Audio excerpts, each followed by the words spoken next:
Kemudian untuk bidang keanggotaan, melakukan pendataan jamaah, memperbanyak jamaah.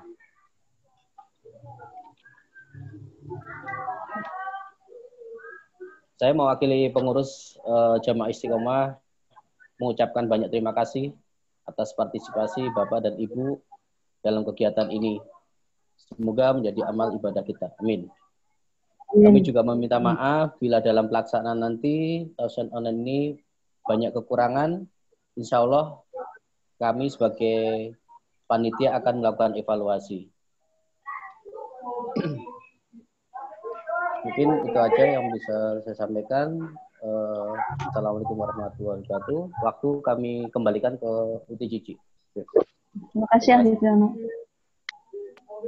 Bicara selanjutnya yaitu tausiah oleh Ustaz Zainuddin Husairi. Sebelumnya saya akan membacakan profil dari Ustaz Zainuddin Husairi. Beliau adalah sarjana dakwah Islam, lebih dari 10 tahun menjadi pendakwah, mengikuti pendidikan dasar ulama PDU, pendidikan kader ulama di Majelis Ulama Indonesia, menjadi pengajar di LP3I, pengajar di Al-Ikhlas, dan Islamic Center, menjadi guru bahasa Inggris di Karya Nusa Bahari, dan koordinator program di Insan TV.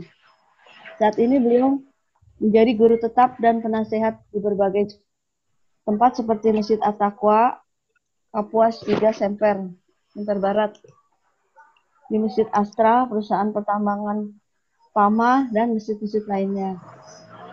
Sebelum dimulai tausiah dari Ustadz Zainuddin Husairi, kami menginfokan untuk jamaah, bila ingin ada yang bertanya, silakan menggunakan fitur chat atau raise hand. Setelah tausiah selesai, dipersilakan bertanya. Untuk itu, waktu kami persilakan untuk Ustadz Zainuddin Husairi. Assalamualaikum. Silakan Ustadz. Waktunya 45 menit Ustadz. Ya. Assalamualaikum warahmatullahi wabarakatuh. Waalaikumsalam warahmatullahi wabarakatuh. Alhamdulillahirabbil alamin. Wassalatu wassalamu ala nabiyyina Muhammadin wa ala alihi wa sahbihi wa man tabi'ahum bi ihsanin ila yaumiddin. Qala Allah Ta'ala fi kitabil karim, ya ayyuhalladzina amanu taqullaha haqqa tuqatih wa la tamutunna illa wa antum muslimun. Ya ayyuhan nasu taqu rabbakumul ladzi khalaqakum min nafsin wahidah wa khalaqa minha zawjaha wa batha minhuma rijalan katsiran wa nisaa'a wattaqullaha alladzi tasaaluna bihi wal arham innallaha kana 'alaikum raqiba.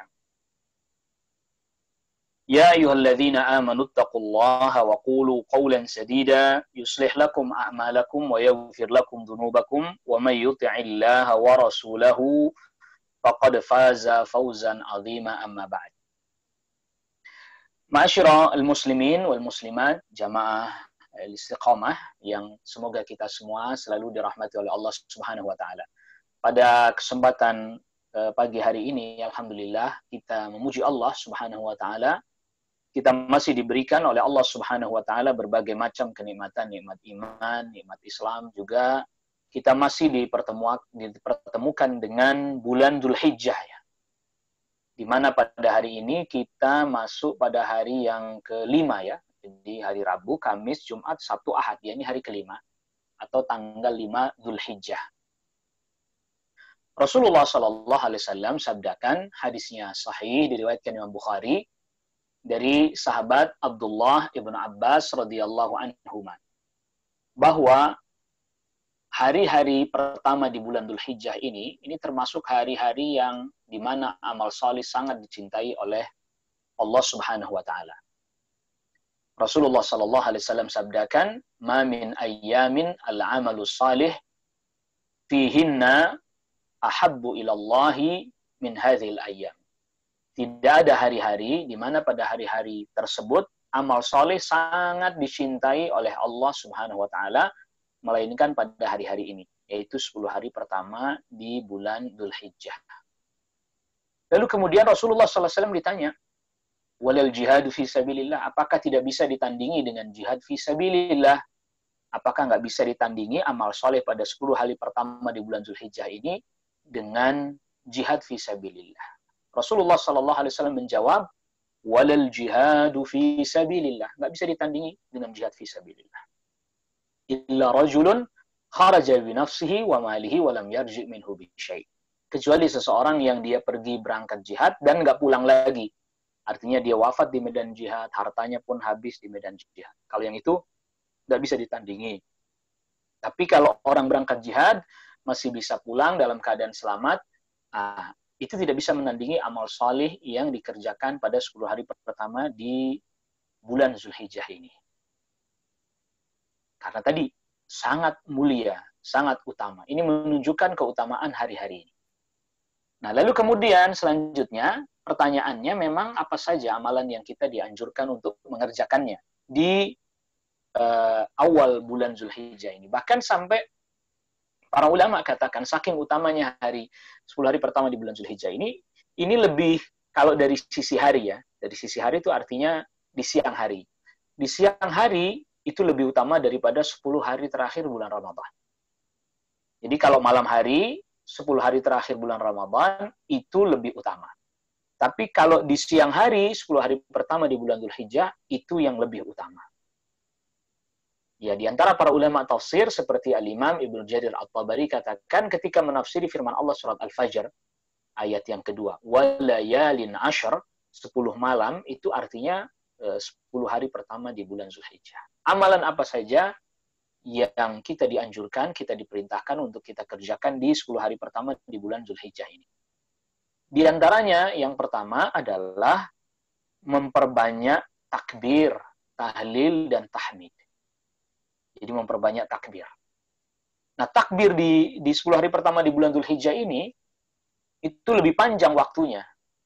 Jadi sebenarnya mulai dari tanggal 1 Dzulhijjah kita dianjurkan takbir secara mutlak ya, sendiri-sendiri masing-masing. Walaupun di negeri kita mungkin hal ini tidak biasa ya. Tapi di sebagian negeri-negeri kaum muslimin itu mulai dari tanggal 1 itu orang sudah banyak bertakbir. Allahu Akbar, Allahu Akbar, Allahu Akbar, la ilaha illallah, Allahu Akbar, walillahil hamd. Bahkan di sebagian negeri kaum muslimin yang lain, ya, itu ada mobil yang keliling itu sambil bertakbir. Ya, seperti kayak di Saudi dan seterusnya seperti itu. Mereka betul-betul menghidupkan 10 hari pertama di bulan Dzulhijjah dengan takbir. Kalau takbir yang mutlak dari tanggal 1. Mutlak artinya bebas, dilakukan waktunya kapan saja. Lalu kemudian ada takbir yang muqayyad. Yang muqayyad ini dikerjakan sehabis sholat fardu. Dianjurkan bertakbir, seperti kita ketahui di masjid-masjid. Nah, itu caranya, atau dimulai waktunya, mulai dari tanggal habis sholat subuh tanggal 9 Dzulhijjah.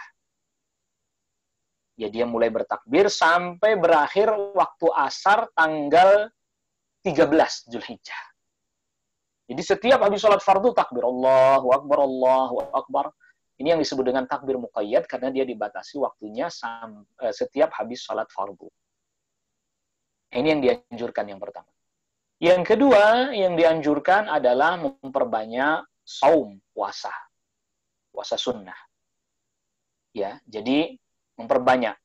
Di satu hadis disebutkan bahwa Nabi SAW, sebagian istri Rasul SAW katakan, riwayat Abu Dawud, bahwa Rasul SAW berpuasa 9 hari bulan Dzulhijjah, dari tanggal 1, 2, 3, 4, 5, 6, 7, 8. Nah, 9-nya ini tentu puasa khusus, yaitu puasa Arafah. Insya Allah ini hari Kamis ya. Jadi hari Arafahnya hari Kamis, Idul Adhanya hari Jumat. Jadi hari Kamis, puasa Arafah. Rasulullah SAW sabdakan, saumu yaumi Arafah, berpuasa pada hari Arafah, yukaffiru sanah allati qablah, bisa menghapuskan dosa 1 tahun yang sebelumnya, wallati ba'dah, dan menghapuskan dosa 1 tahun yang setelahnya. Ini keutamaan khusus puasa Arafah. Tetapi bagi mereka yang tidak mampu, misalnya dari tanggal 1 sampai tanggal 9, ya silahkan dia memperbanyak puasa yang dia mampu dia bisa. Atau kalau dia pun tidak mampu, tidak bisa, maka jangan sampai tertinggal mengerjakan puasa Arafah yang insya Allah nanti kita kerjakan pada hari Kamis. Karena keutamaan yang begitu besar, yang tadi kita sudah sebutkan, Rasulullah SAW sabdakan, puasa Arafah menghapuskan dosa 1 tahun yang lalu dan 1 tahun yang akan datang. Lalu kemudian selanjutnya, setelah pertama tadi bertakbir, yang kedua adalah memperbanyak puasa, terutama puasa Arafah, karena ini memiliki keutamaan khusus. Lalu kemudian selanjutnya, yang ketiga adalah berkurban tentunya. Menyembelih hewan kurban. Ini para ulama menyebutnya, atau para ulama fikih menyebutnya dengan istilah udhiyah, yaitu menyembelih hewan kurban. Nah, bagi orang yang memang sudah punya niat mau menyembelih hewan kurban, misalnya sebelum tanggal 1 Zulhijjah dia sudah ada niat mau menyembelih hewan kurban, maka dia dianjurkan agar supaya tidak mencukur rambut.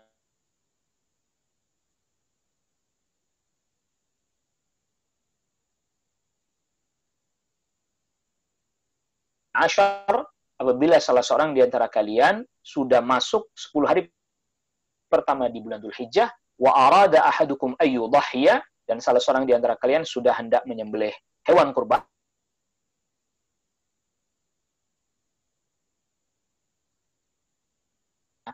gunting rambutnya, cukur rambutnya, jangan juga dia potong kukunya, dianjurkan saja ini. Sebagian para ulama mengatakan hanya dianjurkan, tidak sampai wajib. Jadi kalau misalnya kita sudah jauh-jauh sudah ada niat itu, hendaknya kita tidak mencukur rambut dan seterusnya. Hikmahnya di antara para ulama agar supaya Allah Subhanahu wa taala mengampuni kita dalam keadaan kita seluruh tubuh kita masih apa adanya. Itu di antara hikmahnya. Tetapi kalau misalnya kita ketika masuk tanggal 1 Dzulhijjah kita nggak ada niat untuk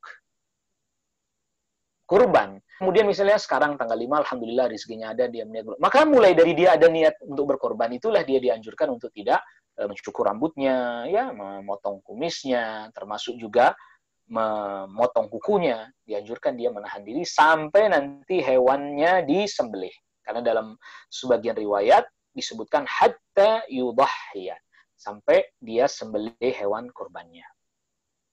Nah, jadi ini, di antara keutamaan-keutamaan berkurban, atau di antara keutamaan-keutamaan udhiyah atau kurban, itu di antara keutamaannya dan pelaksanaannya bisa dilaksanakan tanggal 10-nya, pas tanggal 10-nya, setelah sholat Idul Adha, atau dikerjakan pada hari tasyrik, 11, 12, 13. Ya, karena Rasulullah SAW sabdakan, ayyamu tasyrik, ayyamu aklin wa syurbin. Hari tasyrik, hari yang kita masih makan, minum, yang artinya tetap boleh juga menyembelih pada hari-hari tersebut. Yaitu penyembelihan. Jadi nyembelihnya habis sholat Idul Adha. Kalau dia belum sholat Idul Adha sudah nyembelih, maka itu daging biasa aja. Bukan daging korban. Ya, hewan sembelihan biasa saja. Karena Rasulullah SAW sabdakan, "Faman fa'ala hadza faqad asaba sunnatana." Jadi sesungguhnya inna awwala ma nabda'u min yaumina hadza an nusalli. Permulaan yang kita lakukan pada tanggal 10 di bulan Dzulhijjah adalah kita salat. Tsumma narji fananhar. Kemudian setelah selesai salat baru kemudian kita menyembelih hewan kurban. Ya, menyembelih hewan kurban itu dikerjakan setelah menunaikan salat Idul Adha. Adapun apabila ada orang yang menyembelihnya sebelum salat Idul Adha, maka sembelihannya tidak sah. Ya, jelas sembelihannya tidak sah, tidak diterima. Yang artinya ya dia harus menyembelih lagi jadinya. Dan di antara keutamaannya berkorban adalah ini menghidupkan syiar-syiar Allah. Jadi umat-umat terdahulu juga ada ibadah menyembelih. Maka termasuk syiarnya Nabi Ibrahim atau millah Ibrahim alaihissalam, kita dianjurkan untuk menyembelih. Karena termasuk mengagungkan, ini termasuk syiar-syiar Allah. Yang dimana Allah Subhanahu wa ta'ala memberikan kepada kita nikmat berupa hewan ternak. Ya, kenikmatan berupa hewan ternak, ya seperti kambing, sapi, dan seterusnya, yang lalu kemudian kita sembelih dalam rangka untuk beribadah kepada Allah Subhanahu wa taala. Dalam rangka untuk mendekatkan diri beribadah kepada Allah Subhanahu wa taala. Ini adalah merupakan keutamaan menghidupkan kembali. Karena umat terdahulu juga sudah ada, nyembelih juga sudah ada. Allah Subhanahu wa taala berfirman di surat Al-Hajj ayat ke-34. Walikulli ummatin ja'alna mansakan liyadhkuru ismallah 'ala ma razaqahum min bahimatil an'am. Setiap umat kami jadikan mereka menyembelih hewan agar supaya mereka mengingat atau menyebut nama Allah karena Allah telah memberikan rizki kepada mereka berupa hewan ternak. Allah Subhanahu wa taala juga berfirman yang di surat Al-Kautsar, "Fashalli li rabbika wanhar." Salatlah karena Rabbmu, karena Allah, dan menyembelih juga karena Allah Subhanahu wa taala. Allah Subhanahu wa taala juga berfirman surat Al-An'am ayat 162, 163, "Qul inna salati wa nusuki wa mahyaya wa mamati lillahi rabbil alamin. La syarika lahu wa bidzalika umirtu wa ana awwalul muslimin." Katakan sesungguhnya salatku, nusukku, nusuk ini sembelihan ya. Kita sering nerjemahinnya wa nusuki ibadahku, padahal tafsirnya para tabi'in yang ini dikutipkan oleh para ulama tafsir, yang dimaksud dengan wa nusuki adalah hewan sembelihanku, yaitu udhiyah. Ini di antara tafsirnya adalah hewan yang disembelih pada hari raya Idul Adha, atau disebut oleh kita disebut dengan kurban. Nah, lalu kemudian selanjutnya tentu di antara ibadah yang kita kerjakan di tanggal 10-nya adalah menunaikan salat Idul Adha. Salat Idul Adha ya dia seperti salat Idul Fitr. Bedanya kalau Idul Adha dianjurkan lebih awal waktunya. Ya kalau sekarang ya kira-kira sekitar jam 6:30 lah ya. Jadi jangan kita pakai rumus jam 7 aja, jam 7 terus. Pokoknya rumusnya jam 7 aja, jam 7. Enggak.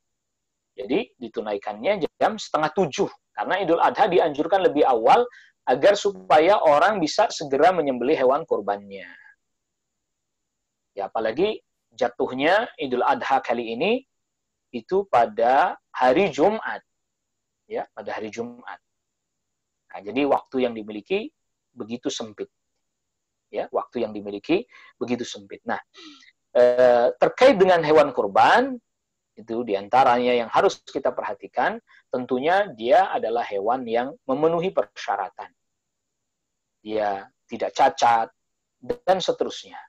Termasuk juga usianya, memenuhi, kalau misalnya itu kambing yang biasa, kambing kacang itu, ya 2 tahun.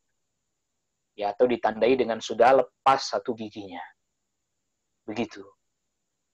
Dan satu hewan kurban ini, mungkin ada yang pernah mendengar, bahwa katanya satu hewan kurban itu bisa untuk sekeluarga. Itu maksudnya, kalau satu kambing, atas namanya tetap hanya 1 orang.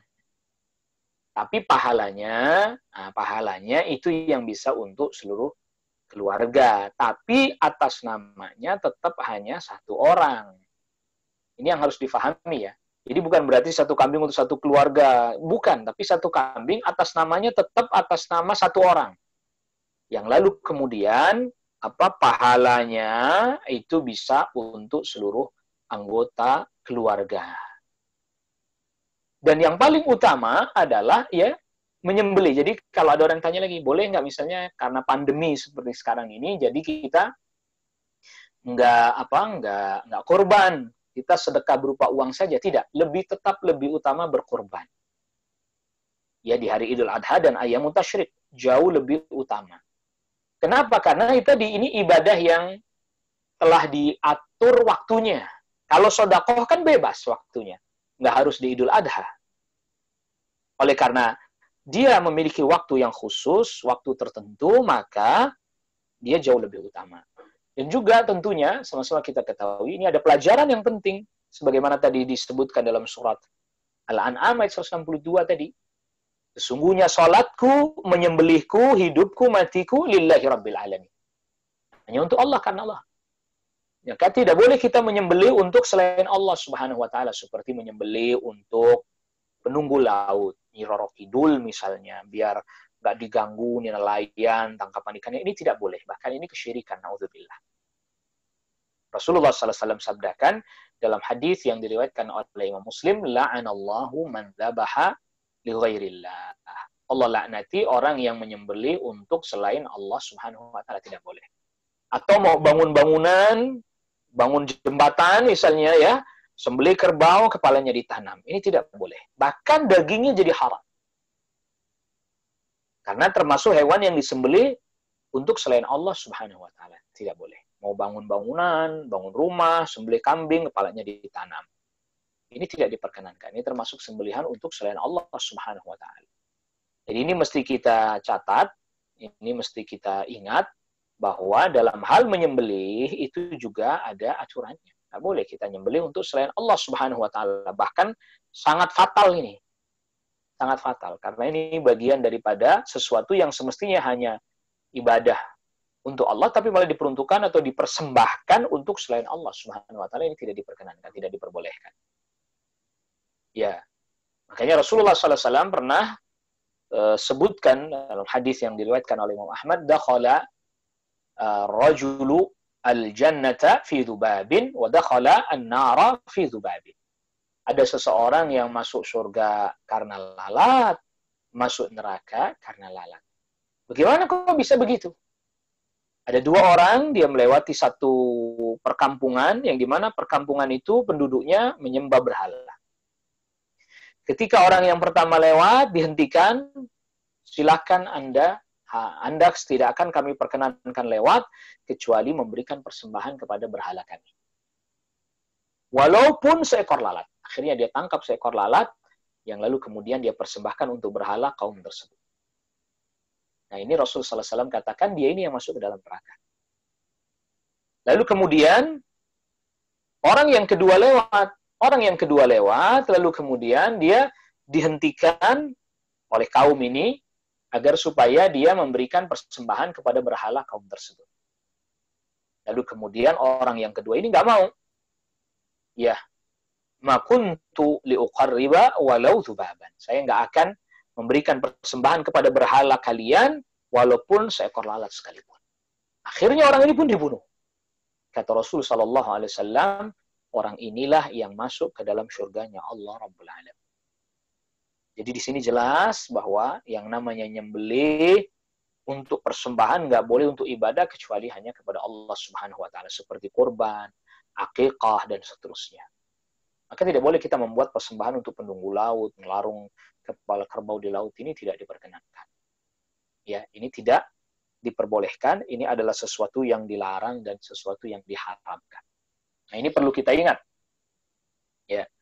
Ini perlu kita ingat agar supaya kita tidak jatuh kepada keburukan ini. Jadi karena hari-hari yang baik, sehingga orang yang berbuat keburukan pada hari-hari yang baik ini ya menjadi lebih besar dampaknya atau dosanya.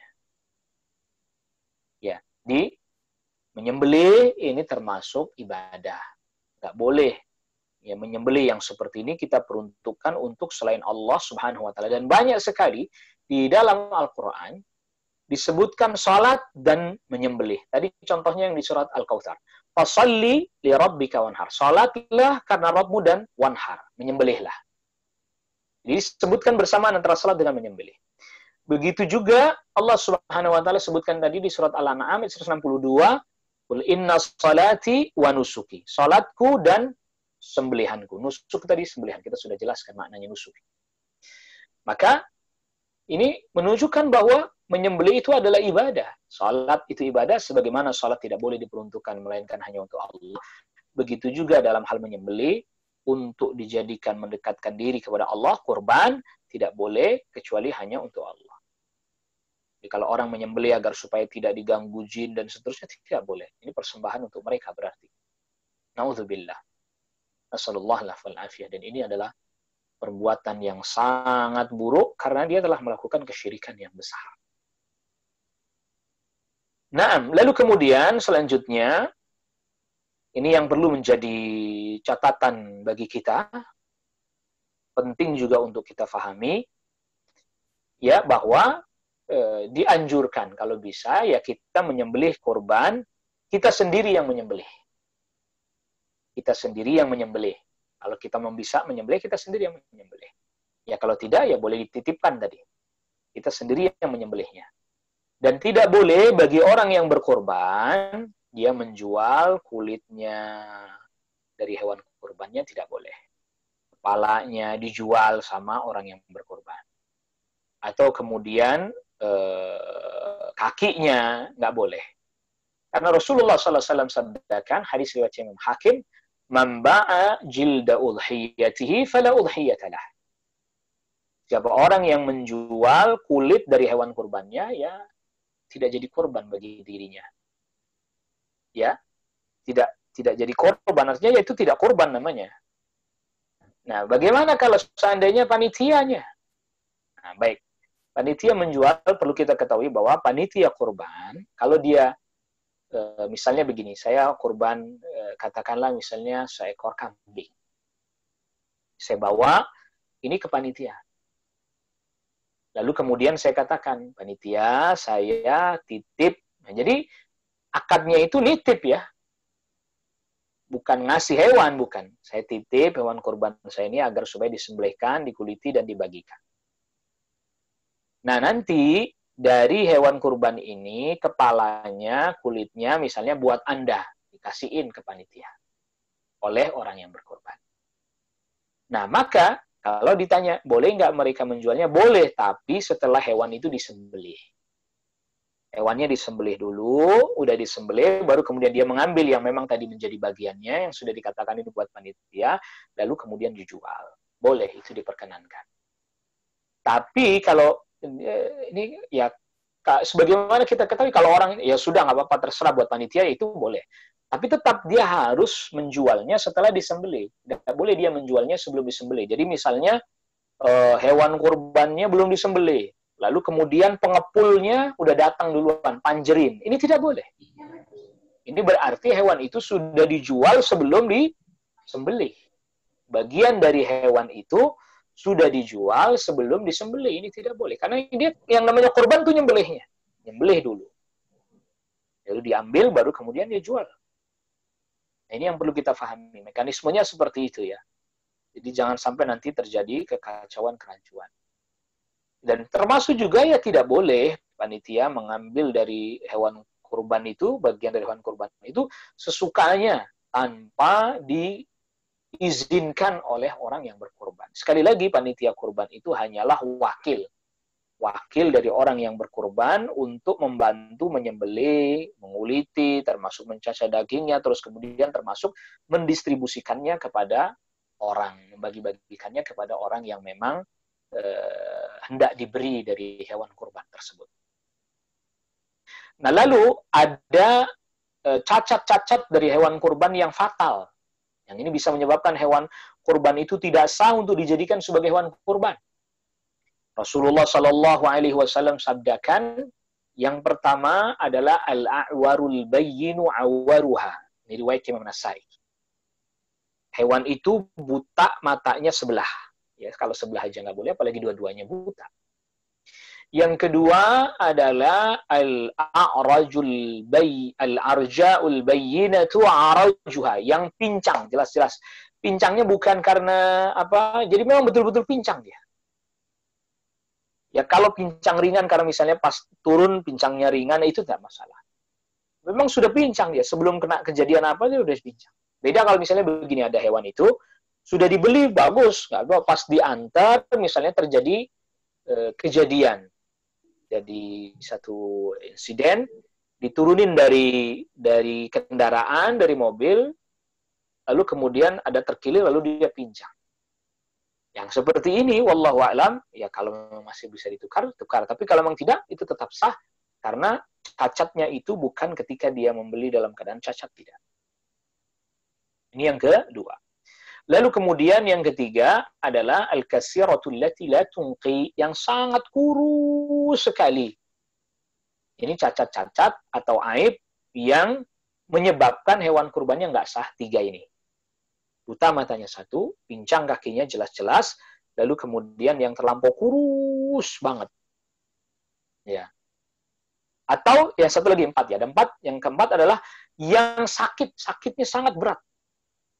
Ya, sakit, al-maridatul bayyinu maraduha, yang jelas-jelas sakit. Jadi empat hal ini yang menjadikan hewan kurban itu tidak sah untuk dijadikan hewan kurban. Ini 4 cacat.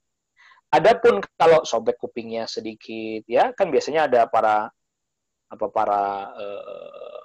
penjual atau para peternak ditandain biar nggak ketuker, disobek, dibolongin misalnya. Wallahu alam, ini tetap sah. Hewan ini tetap sah untuk dijadikan hewan kurban. Yang jelas kita peruntukkan untuk berkurban yang terbaik, yang kita mampu, yang kita bisa. Dan kata sahabat Abdullah bin Umar, Rasul SAW 10 tahun di Madinah tidak meninggalkan menyembelih hewan kurban. Tentu bagi yang mampu, bagi yang punya kemampuan. Adapun yang tidak memiliki kemampuan, ya dia tidak berkurban, tidak masalah. Jadi yang punya kemampuan, ya hendaklah dia berkurban. Dianjurkan dia berkurban. Dan tadi kita sudah sebutkan bahwa yang lebih utama adalah menyembelih hewan kurbannya dibandingkan sedekah dengan uangnya. Karena kalau sedekah dengan uang bisa di hari-hari yang lain. Tapi kalau kurban menyembelihnya itu khusus pada hari-hari yang sudah ditentukan. Nah, adapun pembagiannya, bagaimana pembagiannya? Boleh orang yang berkurban mengambil dari hewan kurbannya. Bahkan dianjurkan makan dari hewan kurbannya. Jadi, misalnya ada orang berkata, masa orang kurban diambil lagi? Bukan diambil lagi, dia memang dianjurkan untuk mengambil dari hewan kurbannya untuk dimakan. Memang dia dianjurkan untuk memakan dari hewan kurban yang dia sembelih. Dianjurkan.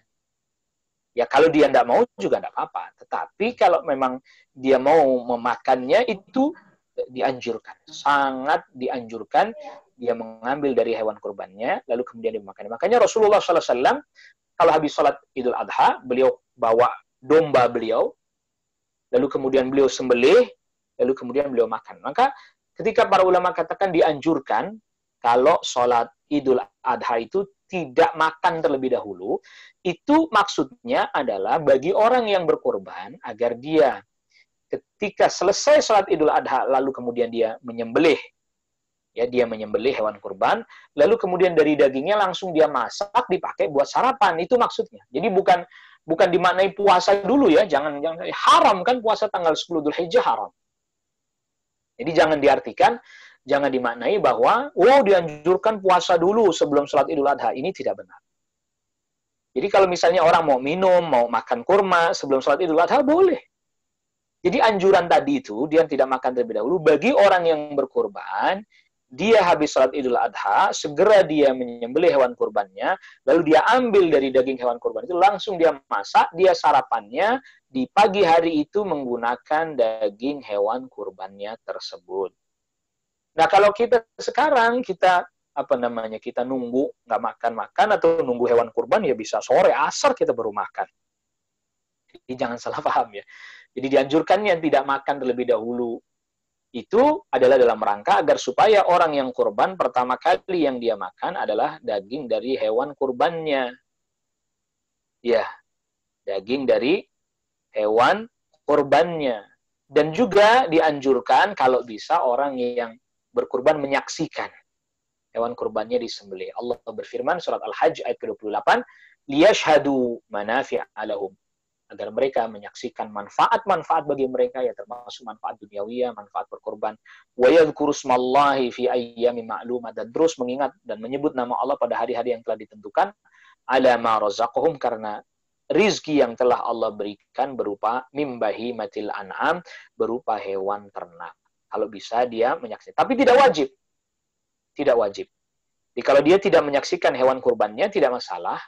Tapi dianjurkan dia menyaksikan hewan kurbannya tatkala disembelih. Dianjurkan. Namun kalau dia tidak apa-apa. Nah, berapa banyak yang boleh diambil? Rasulullah Shallallahu Alaihi Wasallam pernah sabdakan, kulu, ya, lalu kemudian wa at'imu waddakhiru. Makanlah, boleh simpan, lalu kemudian bagikan. Ya, sebagian para ulama berdasarkan hadis ini mengatakan, ya Anda boleh makan, Anda boleh simpan, lalu dibagikan. Gitu. Ada lagi firman Allah Subhanahu wa taala di surat Al-Hajj, fakulu minha, makanlah darinya, wa at'imul ba'isal faqira, dan berikanlah kepada orang yang fakir. Ya, Artinya dibagikan kepada orang yang fakir juga. Jadi kalau ditanya berapa, ya kalau dia ngambil hanya sekedar dia bisa mengambil saja itu lebih utama, agar supaya bisa dibagikan. Kalau dia nggak mau ngambil tidak apa-apa, tapi dianjurkan dia mengambil untuk dimakan. Dan juga ini perlu kita ingat, tidak boleh kita memberikan upah kepada tukang jagal dari hewan kurban itu. Jadi misalnya begini, Pak, tolong sembelihkan hewan kurban saya, upahnya kepala sama kakinya. Tidak boleh. Nggak boleh. Itu sebagai upah. Tapi kalau, Pak, sembelihkan hewan kurban saya, nanti saya upah sekian misalnya. Dia sebut angka. Oh ya, nggak apa-apa. Disembelih. Lalu kemudian setelah dia sembelih, diberi, Pak, ini kepalanya kita beri kepada Bapak. Bukan sebagai upah, tapi memang kita kasih sebagai hewan kurban kepada Bapak. Nah, kalau itu boleh. Tapi kalau menjadikan dari hewan kurban itu sebagai upah, itu yang tidak diperkenankan. Hadis sahih riwayat Bukhari, Rasulullah SAW perintahkan sahabat Ali bin Abi Thalib untuk menyembelih untaknya Rasul SAW, unta-untanya Rasul SAW. Jadi ada waktu itu haji wada itu ada 100 ekor unta didatangkan dari Yaman oleh sahabat Ali bin Abi Thalib atas perintah Rasulullah SAW. Rasulullah SAW menyembelih, kalau saya tidak salah ingat, 63 ekor Rasul sendiri yang sembelih. Jadi unta itu disembelihnya berdiri ya. Jadi misalnya ini kepalanya, ini lehernya. Nah yang dipotong tuh bukan leher yang sebelah sini yang dekat kepalanya, tapi yang di bawah sini. Dalam keadaan berdiri itu makanya namanya nahar. Wanhar tadi itu nyembelih unta. Disobek sininya, lalu kemudian keluar darahnya, lalu dia terjatuh. Nah itu Rasulullah SAW menyembelih 63 ekor. Dari 100 unta itu, Rasulullah SAW menyembelih 63 ekor unta, sisanya berarti 37 ya. Sisanya sekitar 37 ekor diserahkan kepada sahabat Ali bin Abi Thalib untuk menyembelihkan. Yang lalu kemudian Rasul perintahkan kepada sahabat Ali bin Abi Thalib agar menyedekahkan dagingnya, kulitnya, semuanya dibagikan. Wa an atasaddaqa bilahmiha wa juludiha wa ajillatiha. Semuanya disedekahin. Ya dagingnya, ya kulitnya, ya bahkan sampai kain penutup unta yang biasanya untuk jadi orang untuk menungganginya itu juga dibagikan. Wa alla u'tiyal jazzara minha, dan tidak memberikan tukang jagal sebagai upahnya dari hewan kurban, nggak boleh.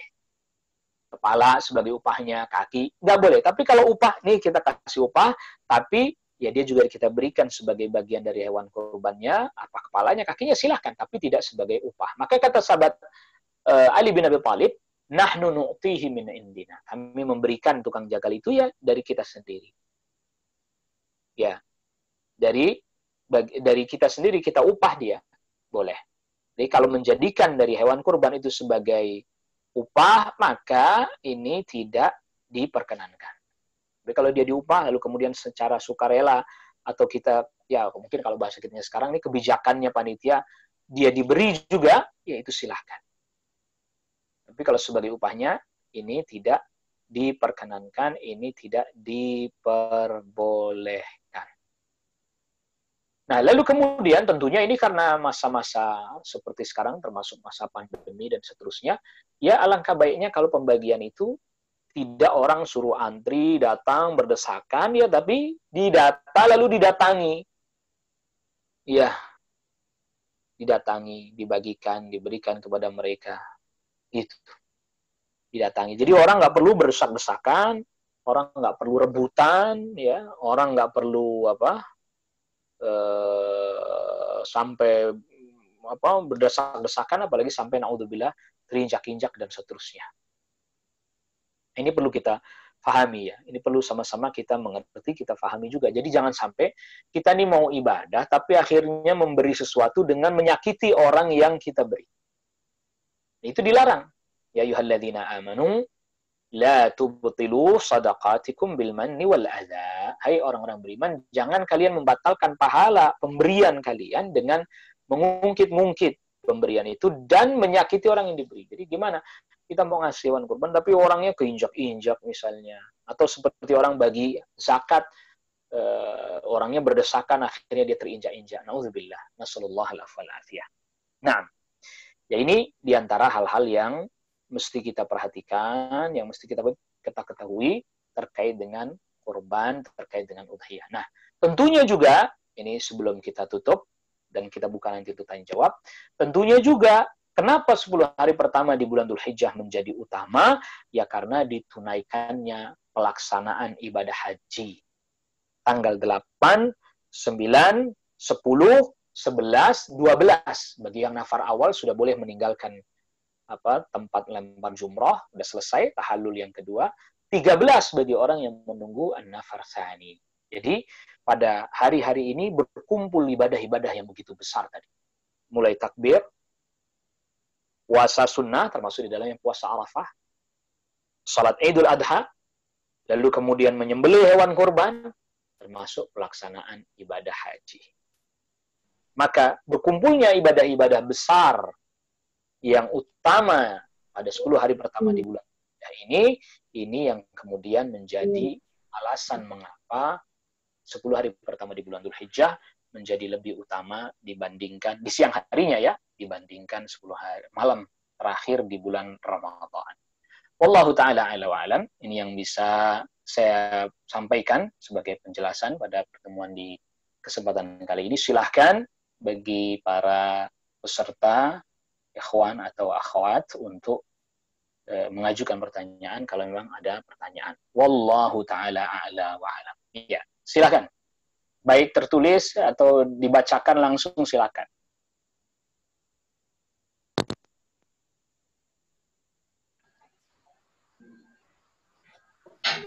Ya, silakan. Mungkin ada yang mau bertanya.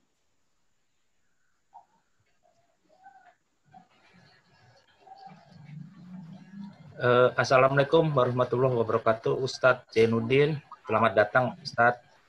Ya. Saya Eko, Ustadz. Mau tanya, Ustadz. Jatuhnya Idul Adha itu kan nanti mungkin hari Jumat ya, Ustadz ya? Ya. Sholat Jumat, kalau di sini saya ada baca, kalau sholat Jumat itu kan menjadi gugur bagi orang yang telah melaksanakan sholat Id. Jika kedua sholat tersebut bertemu pada hari Id. Nah, padahal suatu yang wajib hanya boleh digugurkan dengan yang wajib pula. Itunya saya pertanyaannya Ustadz, gimana itu Ustadz gitu kan? Yang pertama itu Ustadz. Yang kedua mengenai ininya Ustadz, sholat Id adalah salah satu syiar Islam yang terbesar Ustadz. Nabi Shallallahu Alaihi Wasallam tidak memberi keringanan bagi wanita untuk meninggalkan sholat Id. Nah, juga apalagi kepada prianya atau awatnya gitu. Awat dan ikhwannya gitu. Ya, gimana itu Ustaz? Ada nggak Ustaz hujahnya yang kalau Quran mungkin enggak Ustaz ya. Hadisnya mungkin ada Ustaz. Kalau ada silakan Ustaz, kalau nggak ada ya nggak apa-apa ya Ustaz. Terima kasih. Wassalamualaikum warahmatullahi wabarakatuh. Waalaikumsalam. Yang pertama tadi soal hari Jumat ya, hari Jumat. Ya. Jadi apabila Id itu jatuh pada hari Jumat, ya diberi keringanan bagi orang yang sudah ikut salat Id, dia tidak hadir lagi untuk menaikkan salat Jumat. Tetapi salat Jumat di masjidnya tetap diadakan. Ya, salat Jumatnya di masjid tetap diadakan. Maka riwayat Imam Abu Dawud Rasul katakan, "Kunna nujmi," kami tetap bikin sholat Jumat, tapi bagi yang tidak hadir diberi keringanan kalau dia sudah ikut sholat Jumat. Nah, kalau ada pertanyaan, loh bukankah sholat Jumat itu wajib? Lalu kemudian kan kenapa kok digugurkan dengan sholat Id? Karena memang sebagian para ulama juga mengatakan sholat itu hukumnya wajib. Gitu ya. Jadi kalau dikatakan, loh kan yang wajib masih digugurkan sama yang sunnah, sebagian para ulama memang mengatakan juga hukumnya salat ini itu wajib. Iya. Jadi kalau begitu, ya pas ya. Yang wajib menganggap ya sudah. Tapi kalau memang yang mau tetap menunaikan sholat Jumat, ya itu diperkenankan, disilakan. Dan memang masjidnya mengadakan sholat Jumat tetap. Jadi yang mau Jumat tetap bisa. Nah, lalu kemudian selanjutnya yang kedua tadi tentang masalah tidak diberi keringanan bagi siapapun untuk tidak hadir sholat. Jadi harus ikut sholat. Iya. Bahkan wanita yang sedang haid ikut hadir untuk menyaksikan, bukan untuk ikut sholat. Bedakan. Wanita haid jelas nggak bisa sholat. Nggak boleh dia mengerjakan sholat. tapi dia tetap hadir untuk menyaksikan pelaksanaan sholat Idul Adha. Itu ada riwayat di Sahih Bukhari di mana kaum wanita katakan kami diperintahkan oleh Rasulullah SAW untuk mengeluarkan wanita yang haid dan seterusnya. Yang haid pun ikut hadir di lapangan untuk menyaksikan pelaksanaan sholat Idul Adha, bukan untuk mengerjakan sholat Idul Adha. Itu yang mesti paham. Jadi bedanya. Jadi kalau misalnya sholatnya di lapangan, ya yang wanitanya ikut hadir, ikut menyaksikan. Jadi bedanya begini. Jadi pengaturan softnya yang laki-laki di depan, lalu kemudian setelah itu anak laki-laki di belakangnya, kalau memang nggak di sebelah ayahnya, lalu kemudian wanita yang ikut sholat Idul Adha, baru di belakangnya lagi orang atau wanita yang hanya ikut menyaksikan pelaksanaan sholat Idul Adha saja, tapi dia hadir di sini. Wallahu a'lam. Ya. Jazakallah. Jazakallah. Ya, silakan. Tadi Ada yang bertanya, Pak Ustadz sebentar.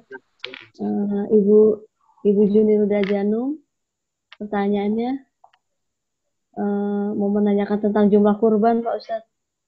Ya. Silakan Ibu Junilda Janum.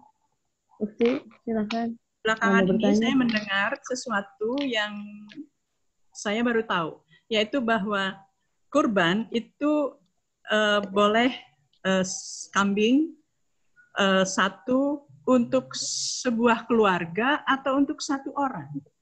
Selama ini yang saya tahu untuk satu orang, sehingga saya biasanya dulu saya berkorban kambing, satu kambing, kemudian suami saya juga berkorban satu kambing. Mana yang benar sebenarnya? Satu kambing untuk satu keluarga atau bagaimana? Itu yang ingin saya tanya. Terima kasih. Iya, tadi sudah sempat saya singgung sedikit. Jadi, yang dimaksud bahwa para sahabat kami di masa Rasulullah SAW menyembelih satu ekor kambing untuk satu keluarga. Itu dikerjakan oleh para sahabat di masa Rasulullah SAW masih hidup. Itu maksudnya adalah atas namanya tetap satu orang, yaitu kepala keluarganya.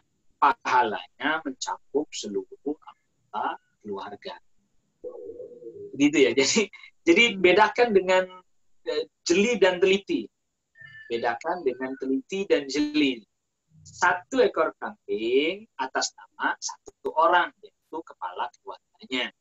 Pahalanya bisa untuk seluruh anggota keluarga. Jadi bagaimana Ustadz pelaksanaannya? Kalau seperti yang dilakukan oleh para sahabat, cukup setiap tahun yang berkorban kepala keluarganya saja dengan satu ekor kambing yang pahala kurban itu bisa untuk seluruh anggota keluarga. Jadi untuk satu rumah itu untuk dibedakan dengan detail rinci. Benar, kambing itu untuk satu orang betul. Tapi bahasa kitanya ini, sunnahnya kalau seperti ini, sunnahnya sudah terwakili oleh kepala keluarga. Begitu. Ya, sudah terwakili dengan kepala keluarga. Tapi bukan berarti satu itu untuk seluruh anggota. Enggak. Satu untuk kepala keluarga, yang lain ikut mendapatkan pahala dari tersebut. Allah. Oke, terima kasih. Baik, silakan. Masih ada yang lain? Silakan. Ada pertanyaan?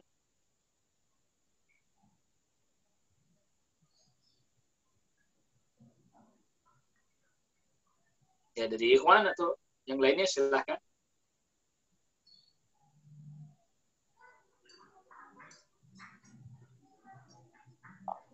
Saya ada Ustadz mau nanya. Silakan. Kalau berkurban tapi kita masih ada beban gitu, maksudnya masih ada keperluan yang lain, sebaiknya kita mengutamakan apa dulu Ustaz? Karena kita masih banyak kebutuhan gitu. Tapi kita ada kurban tapi ada masih banyak kebutuhan yang lain. Dengerin aja kalau pakai headset. Nah, kalau Pak Banta mau wajahnya. Ya, jadi kalau memang Mana? Daerah di mana? Kelihatan kayak dia. kalau memang ada yang besar, apa dia nggak kurban? Hah? Iya, hari dan 4 kalau handphone. Kalau di 25 yang dia muncul. miliki dari hartanya Nah, terbatas. Pembantu di sini belum Ya. pakai foto profil. Kalau foto profil di handphone Pembantu apa nanti muncul di sini. Ya, Kita lihat siapa aja nih. korban enggak, Pak? Nah, kalau saya ini bisa langsung ngobrol berarti. Bisa. Ya. Ya. Begitu ya, Bu ya. Aduh, kurang maaf Ustadz, nggak kedengeran tadi Ustadz, bisa diulang lagi sedikit Ustadz. Ya, jadi kan tadi pertanyaannya ada orang kita punya rumah. Ya, ini dilihat ini keperluan-keperluan yang memang sangat mendesak. Ya dia harus dahulukan itu kalau memang misalnya keperluan yang sangat mendesak. Ya dia dahulukan itu. Dia dahulukan itu sehingga dia tak berkorban nggak masalah.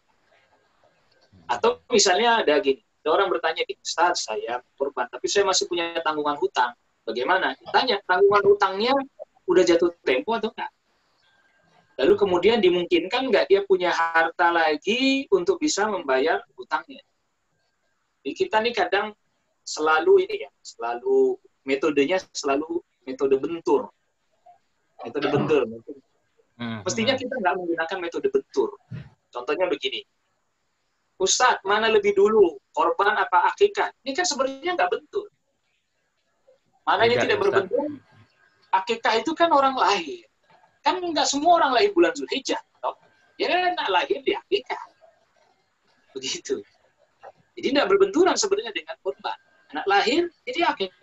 Oh nanti korban dia punya kemampuan lagi, ya korban juga. Apakah benar kalau seandainya ada orang yang belum diakikah tidak sah korbannya? Tidak. Nah, tidak ada syarat yang dari dijelaskan bahwa syarat sahnya korban harus akikah dulu. Tidak ada. Nah, ada. Atau tadi ada keperluan yang sangat mendesak, kebutuhan mendesak, uangnya kepake, ya dia nggak korban, nggak masalah. Atau tadi ada bayar hutang, sudah jatuh temponya, bertepatan dia mau korban jatuh temponya dan nggak ada uang lagi. Kalau itu jelas, duluin hutang, bayar. Tapi kalau dia hutangnya jatuh temponya masih 4 bulan ke depan, uang ada pegang nih, korban apa bayar hutang ya. Tapi diperkirakan 4 bulan ke depan, nggak ada harta lagi, bayar hutang, lebih cepat, lebih baik. Tapi kalau, wah ini masih tempo hutang saya masih jatuh 4 bulan ke depan, insya Allah masih ada lagi, nah, saya korban aja dulu. Ya juga diperkenankan, itu bukan berarti dia melakukan sunnah, mengakhirkan yang wajib. Jadi kalau dia memang di waktu bersamaan, lalu kemudian uang yang kita miliki nggak cukup, uang yang kita punya nggak cukup, ya dahulukan yang wajib. Kalau waktunya bersama, begitu. Allah. Terima kasih Ustaz.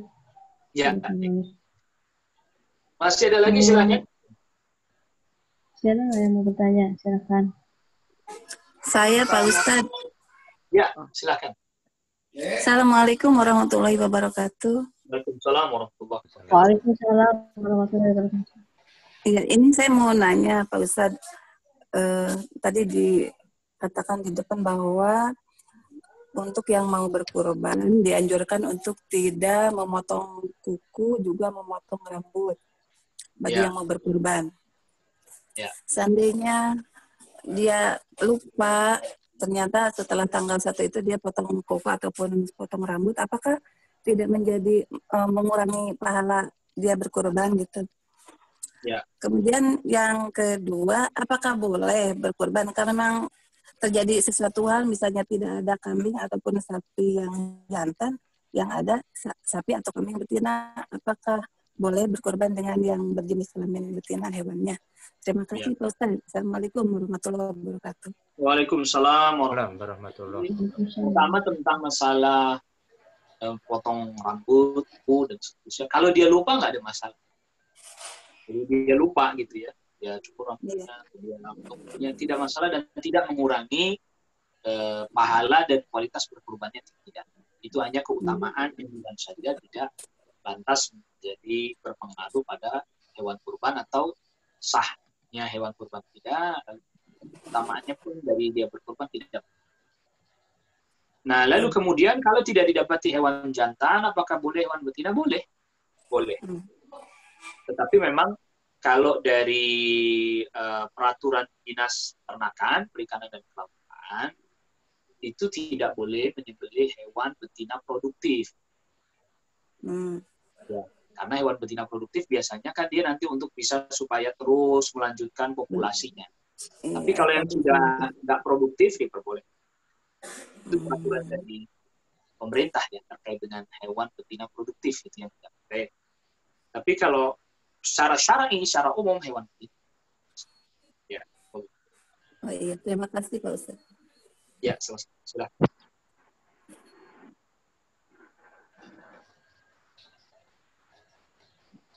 Ya, masih ada lagi, silahkan. Kalau ada tuh, silakan.